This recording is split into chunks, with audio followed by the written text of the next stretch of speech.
Tonight ruling that the mass firing of some federal workers is illegal. The judge says the agency that ordered the termination of probationary employees overstepped its authority. But the ruling doesn't mean workers who have been let go will be reinstated.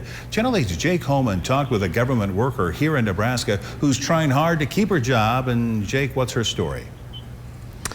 Yeah, Rod and Sophia, Lindsay Nielsen, who lives in Grand Island, was let go of her remote job at the FDA just this past month, and that's despite a recent glowing evaluation. She has so many questions as to why, and tonight we hear her side of the story. The termination letters that we were given were inaccurate. In fact, my job title in that termination letter was also inaccurate. This is Lindsay Nielsen, and she is just less than 2 weeks removed from receiving this letter from the FDA notifying her of her termination. She didn't believe it was real. The letter says she was being let go for poor performance, but just 2 weeks before receiving that letter, she was given a performance evaluation report.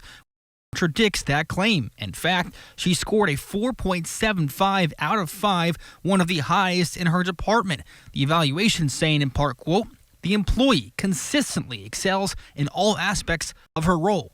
At first, it was unbelief that this was happening.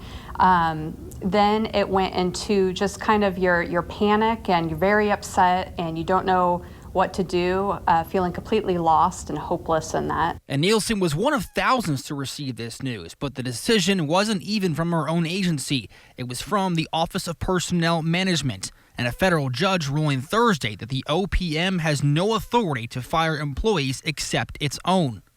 Though the ruling doesn't require the workers to be rehired, Nielsen feels the way she was fired isn't how things should go. It took me back to feelings like when I was a little girl, my great grandma would tell me about why they came to the United States, and it was very reminiscent, and I felt like this wasn't America. This isn't what we're used to seeing, that you could just be wrongfully terminated for something that, from people that were outside your agency even. Is currently on administrative leave until March 14th until her termination would fully take effect. She's worried the letter alleging poor performance would possibly have future employers be reluctant to hire her. So she wants to be reinstated for no other reason than just to clear her name. For now, reporting live here in the newsroom, Jake Coleman, Channel 8 News. All right, thank you, Jake.